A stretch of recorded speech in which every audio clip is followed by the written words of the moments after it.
तो अब सीधे रुख करेंगे आंध्र प्रदेश के कदरी का, जहां पर इस वक्त हमारे नुमाइंदे अब्दुल रहीम मौजूद हैं। जैसा कि आप सब जानते हैं कि इस वक्त एक बस यात्रा जगन मोहन रेड्डी की आंध्र प्रदेश के कदरी में चल रही है। बहुत जल्द वो इस वक्त यात्रा के जरिए वहां पे पहुंचेंगे, आवाम से बातचीत करने की कोशिश करेंगे। हमारे नुमाइंदे अब्दुल रहीम वहां मौजूद हैं, तमाम जानकारी हमें देंगे। जी अब्दुल रहीम, आपको आवाज मेरी आ रही है?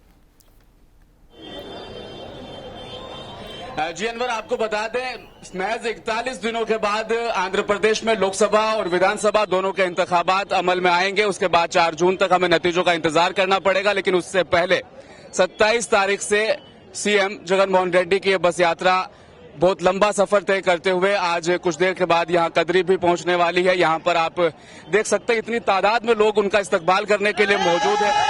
आपको बता दें अनवर, एक क्रेन के ऊपर एक फूल का हार रखा हुआ है। इस हार के जरिए से भी सीएम का इस्तकबाल किया जाएगा। छोटे बच्चे, बड़े बुजुर्ग, तमाम लोग यहां पर इस वक्त मौजूद हैं और सीएम का इस्तकबाल करने की चाह और उमंग इनके बीच यहां पर साफ तौर पर देखी जा रही है। अनवर, मैं बताना चाहूंगा चारों तरफ यहां पर पोस्टर्स लगे हैं। इन पोस्टर्स पर साफ तौर पर लिखा हुआ है कि सिद्धम यानी कि हम तैयार हैं। वाईएसआरसीपी का ये कहना है कि हम आगामी इंतखाब के लिए, इलेक्शन के लिए सिद्धम यानी हम बिल्कुल तैयार है, बिल्कुल रेडी है। अब देखने वाली दिलचस्प बात ये होगी कि टीडीपी, जनसेना और बीजेपी का गठबंधन वाईएसआरसीपी के सामने कितना बड़ा सिद्धम है, यानी कितना बड़ा टिका हुआ है। ये तमाम जो लोग आप देख रहे हैं पीछे, इनका जोश आज देखते ही बन रहा है। सीएम जगन मोहन रेड्डी यहाँ पर पहुंचेंगे तो इनका ये मानना है कि सीएम जब यहाँ पर आएंगे तो ये इस्तकबाल करेंगे सीएम का। और ये भीड़ ये साबित करना चाहती है कि रायलसीमा की जो जनता है, रायलसीमा की जो आवाम है, वो सीएम जगन मोहन रेड्डी के साथ है। लेकिन जब इंतखाबात के वक्त जैसे जैसे नजदीक आएंगे, मुद्दे भी बदलेंगे, माहौल बदलेगा, करवट बदलेगा, उस पर भी मुंसिफ टीवी अपनी नजर बनाए रखेगा। कि वहां पे माहौल क्या ये बता रहा है कि सीएम जगन की जो बहन है शर्मिला, वो भी इस वक्त कांग्रेस के वहां पे सदर हैं और वो भी अपनी इंतखाबी मुहिम को लेकर के जुड़ी हुई हैं। और यहाँ वाईएसआरसीपी के जो सीएम हैं वो भी अपनी इंतखाबी मुहिम के पूरी करने के लिए कदरी पहुंच रहे हैं। तो ये इस तरह का माहौल कि कितनी आवाम उनकी बहन के साथ है और कितनी आवाम वाईएसआरसीपी के साथ है। देखिए, लड़ाई जाहिरी तौर पर नवर अगर देखा जाए तो भाई और बहन के बीच सियासी तौर पर ये बनती भी दिखाई दे रही है, लेकिन जब आवाम के बीच जाहिर सी बात है तो जी, यहाँ पर माहौल बिल्कुल ही अलग नजर आता है। अगर हम कागजी तौर पर देखेंगे तो 3 अलग अलग यहाँ पर जो है वो ट्रायंगल बनता हुआ हम देख रहे हैं, क्योंकि एक तरफ वाईएसआरसीपी मजबूती के साथ 175 सीटों पर लड़ने के लिए तैयार है। दूसरी तरफ हम बात करेंगे तो बीजेपी, जनसेना और टीडीपी का गठबंधन।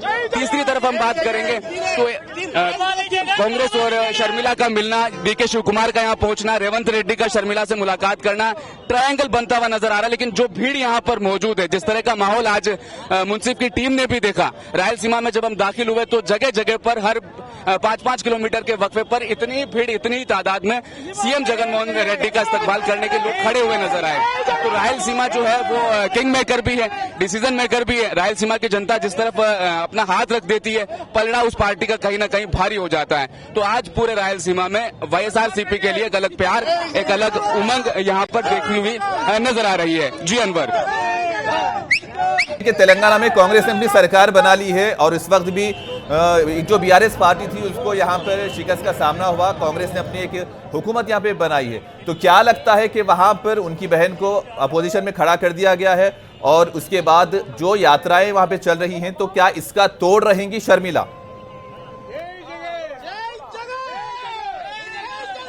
जी अनवर, अगर हम बात करें वाईएस शर्मिला की, इनकी बहन की, तो वाईएस शर्मिला का जो वोट बैंक है वही वोट बैंक वाईएसआरसीपी के पास भी है। जब राजशेखर, तो यहाँ वोट बैंक, यहाँ मैं यही पूछना चाह रहा था, बिल्कुल यही पूछ रहा था मैं कि यहाँ पे वोट बैंक टूटता नजर आ जाएगा ना, जबकि एक तरफ बहन हो, एक तरफ भाई हो और यहाँ पे खानदानी मोहब्बत हो, तो फिर ये वोट बैंक टूटने के आसार जो नजर आ रहे हैं, तो इसका फायदा रास्ते की कोई और पार्टी ले जाएगी। लेकिन अनवर, अगर हम वोट बैंक की बात करें तो रेड्डी समाज का जो वोट बैंक है आंध्र प्रदेश में महज 4% वो देखा जाता है। अब 4% वोट बैंक में शर्मिला कितनी सेंध मारती है वो एक अलग बात है, लेकिन जो 4% का वोट बैंक है उसमें ज्यादा बंटवारा देखने को शायद नहीं मिलेगा, क्योंकि यहाँ पर जो किंग मेकर की भूमिका निभाते हैं वो एससी है, बीसी है, मुस्लिम कम्युनिटी है। 33% कदमा कम्युनिटी आती है, उसके बाद 12% यहाँ पर मुस्लिम कम्युनिटी आती है। तो वाईएस शर्मिला उन दोनों कम्युनिटी में अपना टारगेट या वोट बैंक की जो सेंधमारी की जो आप बात कर है अनवर, वो मुश्किल कहीं ना कहीं दिखता है कागजों के मुताबिक भी। नहीं, ऐसा ना हो कि जनसेना और टीडीपी के साथ में कहीं दूसरी पार्टी फायदा ना उठा ले जाए, तो क्या लगता है कि जनसेना और टीडीपी के साथ में जगन किस तरह से मुकाबला कर सकेंगे वहां पे? एक तरफ जनसेना है और एक तरफ टीडीपी है। बाद जो माहौल हमने यहाँ पर देखा है जी। टीडीपी को अब तक, जी अनवर, बिल्कुल माइनॉरिटी वोट बैंक कहीं ना कहीं टीडीपी को हासिल था, लेकिन जब से बीजेपी के साथ टीडीपी ने अपना अलायंस किया है, गठबंधन किया है, उसके बाद से जो माइनॉरिटीज जो वोट बैंक है, मुस्लिम हल्का जो है, वो कहीं ना कहीं टीडीपी से बहुत ज्यादा खफा है, नाराज है। उसी का आज एक नतीजा है कि चांद बादशाह जो एक्स एमएलए रहे हैं, वो आज वाईएसआरसीपी ज्वाइन करने वाले हैं जब यहाँ पर सीएम जगनमोहन रेड्डी यहाँ पर पहुंचेंगे। क्या लगता है कितनी देर 1956 के बाद से जी जी जी क्या लगता है कि कितनी देर में पहुंचेंगे जगन वहां पर? 14 मरतबा इंतखाबात हुए, 8 मरतबा कांग्रेस, 5 मरतबा टीडीपी, लेकिन जब से वाईएसआरसीपी का पलड़ा 2019 के बाद से भारी हुआ है, लगातार भारी होता जा रहा है। जी अनवर जी, क्या लगता है कितनी देर में वहां पे जगन पहुंचेंगे और आवाम कब से उनका इंतजार कर रही है? आवाम का जोश तो देखते ही बन रहा है, बिल्कुल 5:30 या 6 बजे के बीच का वो वक्त होगा, तब यहाँ पर सीएम जगनमोहन रेड्डी पहुंच जाएंगे और ये लोग सब उन्हीं का इंतजार करेंगे। इनका इंतजार जगनमोहन रेड्डी के वास्ते, जगनमोहन रेड्डी से आपसे भी जिताने को हम सीएम बना देंगे। इससे पहले आपने कभी उन्हें देखा है? जरूर देखा है मैं, फिर भी आज आप हर एक सबको जाकर मैं मिलता हूँ। मैं ये देखने के लिए 4 मिनट आ रहा हूँ। मैं వచ్చే జగనే పక్క 175 100% షూర్ అది जी, आवाम का जोश और खरोश भी वहां देखने को मिल रहा है। अनवर जी। जोश बिल्कुल यही है। बिल्कुल बिल्कुल बिल्कुल जी ఇప్పుడు కాంగ్రెస్ పార్టీ సినిమా ప్రభావం ఇక్కడ లేదు, ఓన్లీ జగన్ సార్ ప్రభావం ఫుల్ గా ఉంది. ఏపీలో పక్కా జగన్ 175, మా కది నియోజకవర్గంలో మక్బుల్ 100% గెలుస్తారు. अनवर बहुत बहुत शुक्रिया, जनता का जो है वो माहौल जी। बहुत ज्यादा बहुत शुक्रिया आपका हमारे साथ जो